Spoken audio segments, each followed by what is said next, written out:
Desde Canadá en español, llega la información que te conecta con tu comunidad. Esto es RCE Noticias, actualidad, análisis y los hechos más relevantes en un solo lugar. Muy buenas, querida comunidad hispana de Canadá. Les saluda su amiga Paula Pinzón. Hoy es martes 24 de febrero y arrancamos con una edición muy variada. Tecnología, salud, viajes, geopolítica y más. Quédense con nosotros porque hay mucho de qué hablar.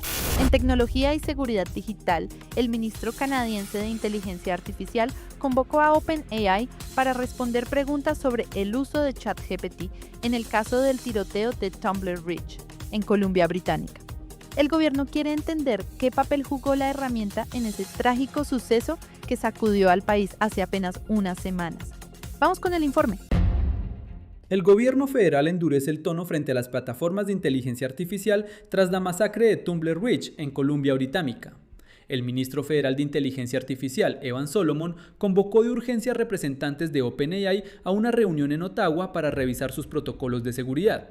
La decisión llega luego de que se revelara que la cuenta del autor del tiroteo fue suspendida meses antes por contenido violento, sin que se alertara a las autoridades. Jesse Van Rutzelar asesinó a su madre y a su medio hermano antes de atacar una escuela secundaria en Tumblr Ridge el pasado 10 de febrero, donde murieron 5 estudiantes y una asistente educativa, en uno de los episodios más graves de violencia escolar en la historia reciente del país. Según reportes de The Wall Street Journal, su cuenta en ChatGPT había sido marcada internamente por publicaciones con escenarios de violencia armada. Sin embargo, la empresa consideró que no existía una amenaza creíble o inminente que justificara avisar a la policía. Solo después del ataque, cuando el caso ya era público, contactó a la Policía Montada de Canadá. El ministro de Inteligencia Artificial afirmó que quiere entender claramente cuáles son los umbrales de escalamiento de la policía y no descartó medidas regulatorias. Todas las opciones están sobre la mesa, advirtió. Por su parte, el premier de Columbia Británica, David Eby, señaló que el ataque podría haberse prevenido potencialmente si se hubiera dado una alerta temprana. El caso reabre en Canadá el debate sobre la responsabilidad legal y moral de las grandes plataformas tecnológicas en la detección de amenazas reales, en momentos en que el gobierno federal prepara nueva legislación sobre inteligencia artificial y seguridad digital. Las autoridades sanitarias no han emitido hasta ahora una alerta formal, pero los familiares de las víctimas piden una investigación más profunda sobre lo ocurrido.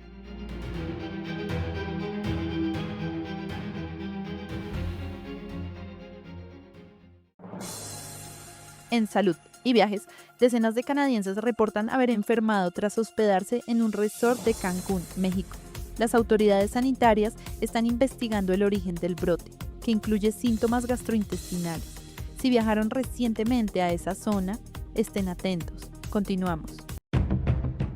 Decenas de turistas canadienses regresan al país tras sus vacaciones en México, denunciando vómitos, fuertes cólicos y dolor estomacal, en lo que médicos describen como un posible brote de enfermedad transmitida por alimentos. El caso más reciente involucra a familias que se hospedaron en el resort Royalton Splash Riviera Cancún, en Cancún. Kelly Bennett, residente de Hamilton, relató que varios integrantes de su familia comenzaron a enfermarse al tercer día de su estancia. Según explicó, adultos y niños presentaron vómitos y diarrea severa, y algunos quedaron confinados en sus habitaciones. Tras regresar a Canadá, médicos diagnosticaron en su grupo presencia de parásitos intestinales y norovirus, un virus altamente contagioso que provoca síntomas gastrointestinales intensos. En uno de los casos se detectó además la bacteria E. coli, que puede causar complicaciones graves. Otro turista canadiense, Warren Carrier, señaló que su pareja tuvo que ser hospitalizada varios días en la isla de Vancouver después del viaje. En redes sociales, otros viajeros han comenzado a compartir experiencias similares tras haberse hospedado en el mismo complejo durante el mes de febrero.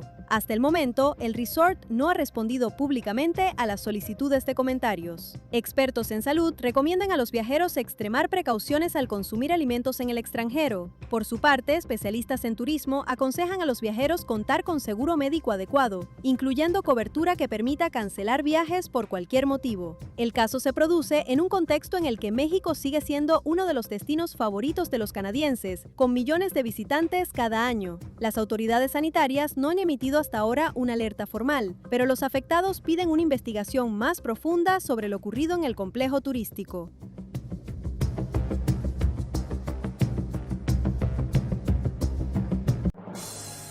Pero hay una buena noticia en ese frente. Las aerolíneas canadienses anunciaron la reanudación de vuelos a México tras la suspensión temporal provocada por la ola de violencia en Jalisco.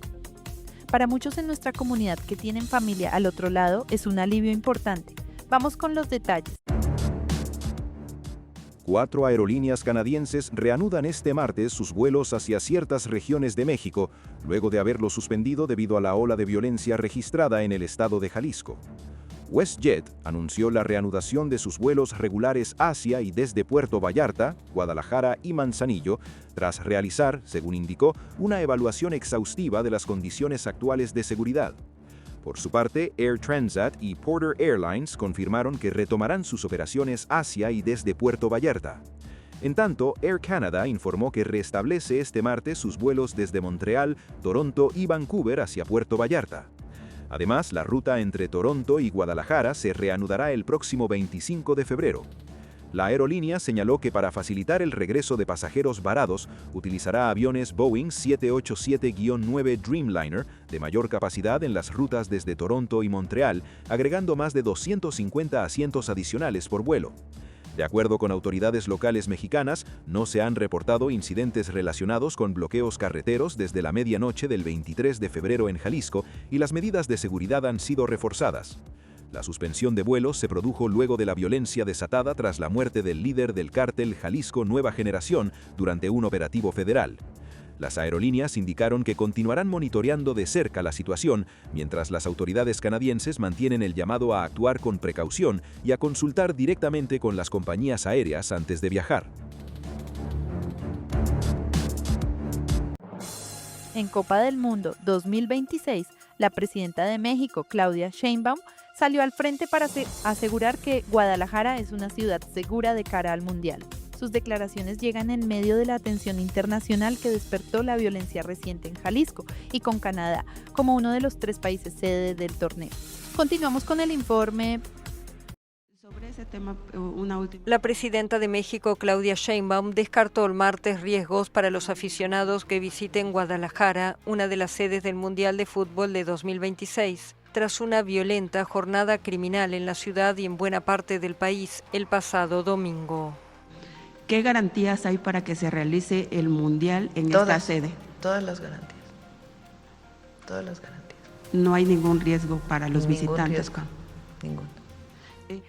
Guadalajara tiene programados 4 partidos en junio próximo. El domingo, la muerte del capo narcotraficante Nemesio Oseguera, líder del cártel de Jalisco Nueva Generación en un operativo militar, desató en respuesta una ola de violencia criminal en esa y otras regiones del país. Durante la operación y los enfrentamientos posteriores, murieron al menos 27 agentes de seguridad, 46 presuntos criminales y una civil, según reportaron las autoridades el lunes. En Ciudad de México y Monterrey, las otras 2 sedes mexicanas de la Copa del Mundo, no se registraron incidentes violentos. Pero la reacción del cártel a la muerte de su líder provocó temor en ciudades como Puerto Vallarta, un concurrido balneario de la costa del Pacífico, frecuentado por turistas y hogar de residentes originarios de Canadá y Estados Unidos. El balneario, conocido como un paraíso, todavía lucía como una zona de guerra el martes, con restos de decenas de vehículos calcinados y tiendas que fueron vandalizadas, cerradas. Pero Sheinbaum aseguró el martes que la situación poco a poco se está normalizando y que los aeropuertos de Puerto Vallarta y Guadalajara operaban sin problemas. Según el gobierno del estado de Jalisco, el martes se reactivaron las actividades económicas y las escuelas tienen previsto reanudar las clases el miércoles. En política internacional, el primer ministro Mark Carney anunció nuevas sanciones contra Rusia y reafirmó el compromiso de Canadá con Ucrania, justo hoy que se cumplen 4 años del inicio de la invasión rusa. Una fecha que pesa mucho en la historia reciente del mundo. Vamos al informe.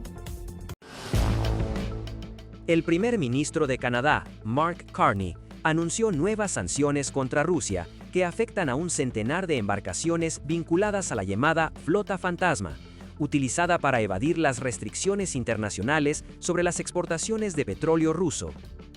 El anuncio coincide con el 4º aniversario de la invasión a gran escala lanzada por Moscú contra Ucrania el 24 de febrero de 2022.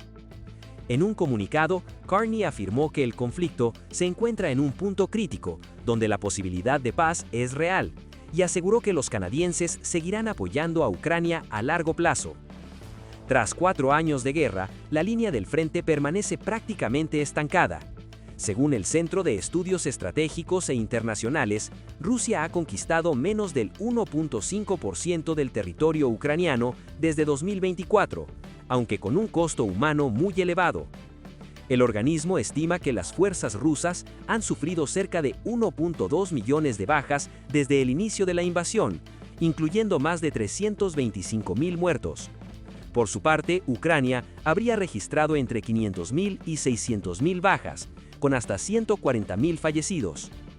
El Instituto de Estudios de la Guerra señala que los avances territoriales rusos en 2025 fueron limitados, en medio de una guerra de desgaste marcada por el uso masivo de drones y una línea del frente que apenas se mueve. Mientras tanto, el presidente ucraniano Volodymyr Zelensky insiste en que su país no aceptará concesiones territoriales, especialmente en la región del Donbass ni en torno a la central nuclear de Zaporizhia. La guerra en Ucrania, desatada por la invasión rusa del 24 de febrero de 2022, entra este martes en su 5º año.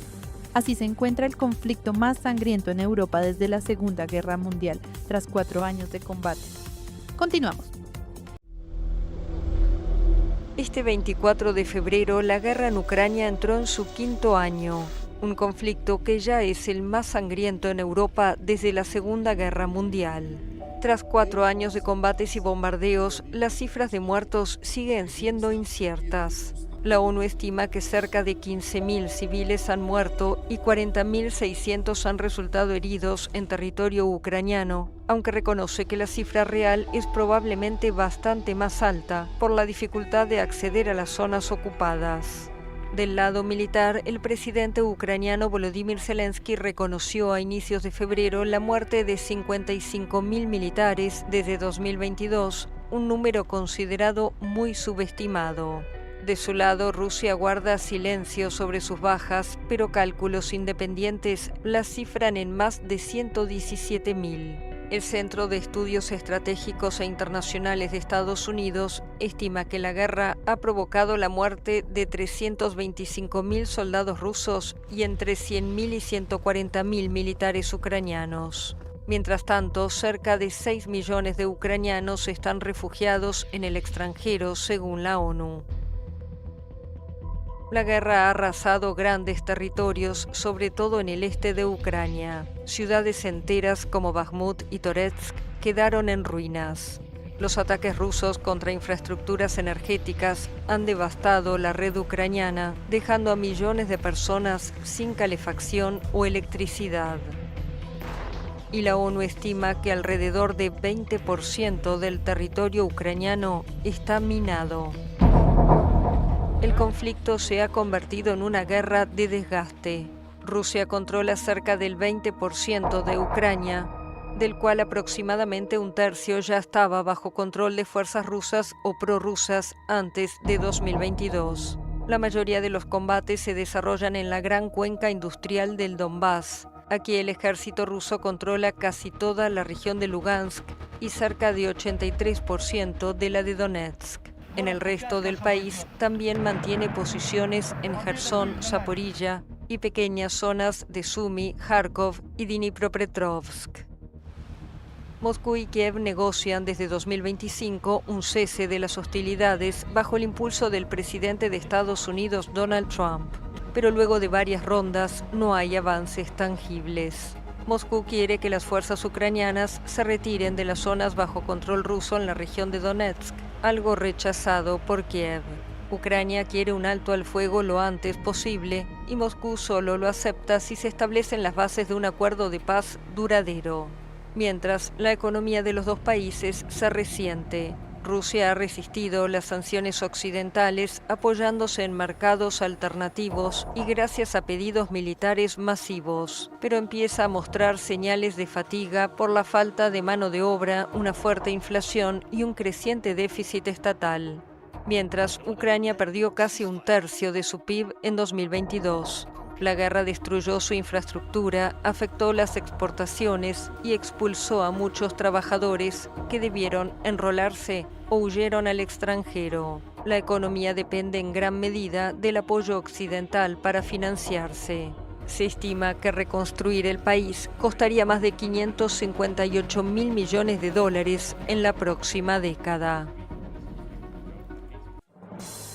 En economía, los nuevos aranceles anunciados por Trump entraron en vigor hoy, tras la reciente sentencia de la Corte Suprema de Estados Unidos, una situación que sigue generando incertidumbre en los mercados y preocupación directa para la economía canadiense. Continuamos. Entraron en vigor los nuevos aranceles de Estados Unidos.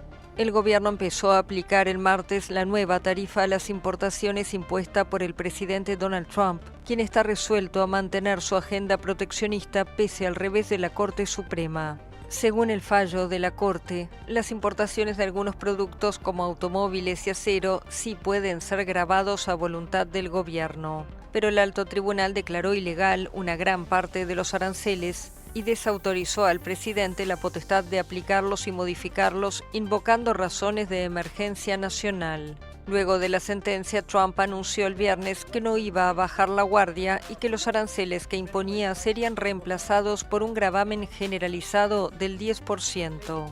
Y durante el fin de semana los aumentó al 15%. Según la Casa Blanca, estos derechos aduaneros tienen como objetivo combatir los grandes y graves déficits de la balanza de pagos. El nuevo arancel tiene una duración de 150 días, a no ser que el Congreso lo extienda. El arancel general no cubre la inmensa parte de los productos procedentes de Canadá y México, con quienes existe un acuerdo de libre comercio. ¿Estás buscando casa en la provincia de Quebec? Hoy te presentamos una excelente oportunidad en la ciudad de Trois-Rivières, una zona reconocida por su tranquilidad, calidad de vida y ubicación estratégica entre Montreal y la ciudad de Quebec. Esta casa de una sola planta, completamente revestida en ladrillo, cuenta con 3 habitaciones, 2 baños completos y un sótano totalmente acondicionado, ideal para la vida familiar o el teletrabajo. Además, ofrece garaje integrado, amplia entrada para varios vehículos y un terreno de 9,000 pies cuadrados, con un gran beneficio. Sin vecinos en la parte trasera para mayor privacidad. Todo esto por $389,000. Contáctanos hoy mismo y agenda tu visita. 514-834-8311. Tu próximo hogar te espera aquí. Y cerramos con una nota curiosa desde el Ártico. Groenlandia rechazó la entrada de un buque hospital enviado por Estados Unidos, defendiendo su sistema de salud pública gratuita y enviando así un mensaje político en medio de las tensiones con Washington por las pretensiones de Trump sobre el territorio. Vamos al informe. Groenlandia le dice no gracias a Trump.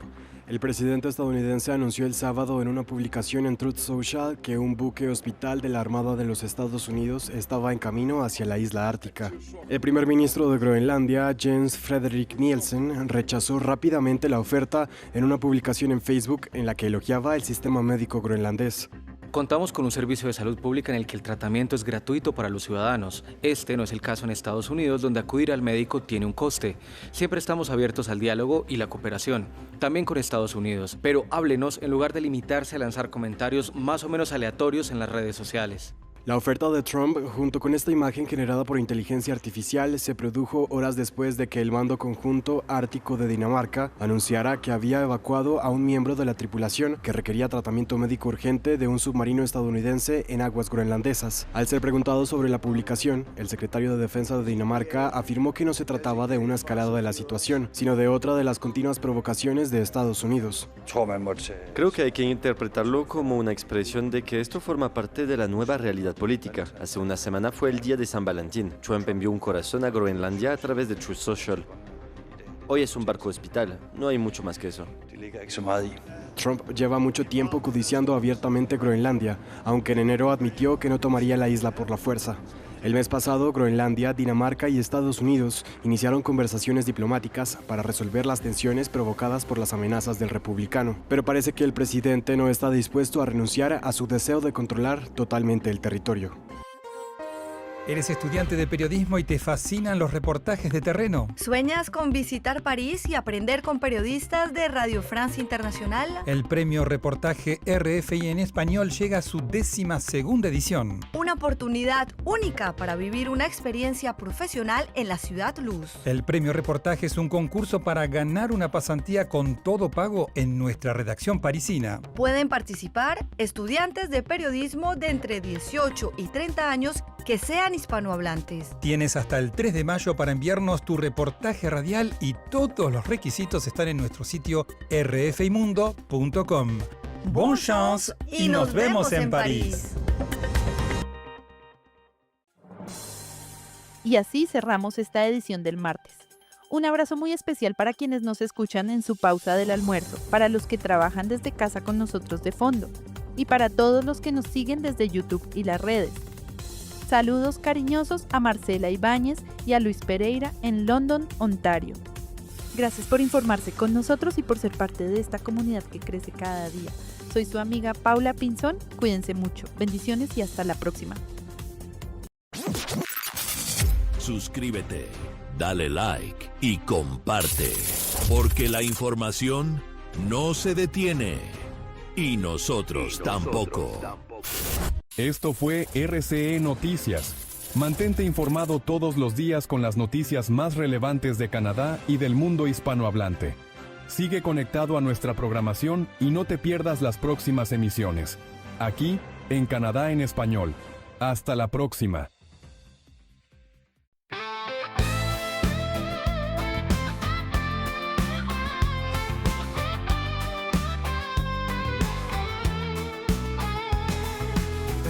Penumbra busco razón, sombras que susurran veloz, caminos ocultos en la niebla, la verdad se esconde en cada huella.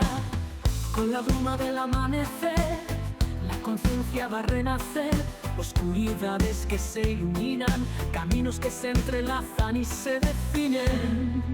A través de los espejos rotos, buscando sentido entre los sollozos, la verdad se revela lentamente en cada susurro y cada corriente.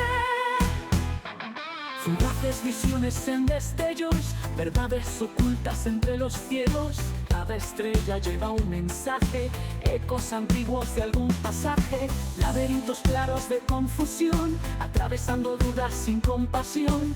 Cada paso nos acerca un poco, tomar la verdad con puño loco. En lo oscuro del alma perdida, reflejos de la verdadera vida, retazos que iluminan historias, verdades que se tornan victorias.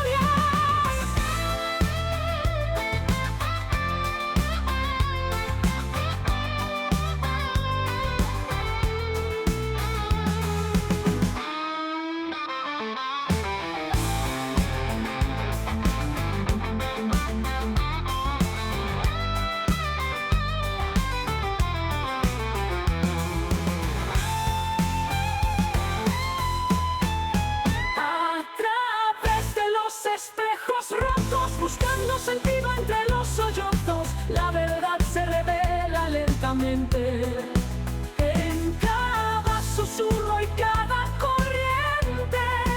A través de los espejos rotos, buscando sentido entre los sollozos, la verdad se revela lentamente en cada susurro y cada corriente, en cada susurro y cada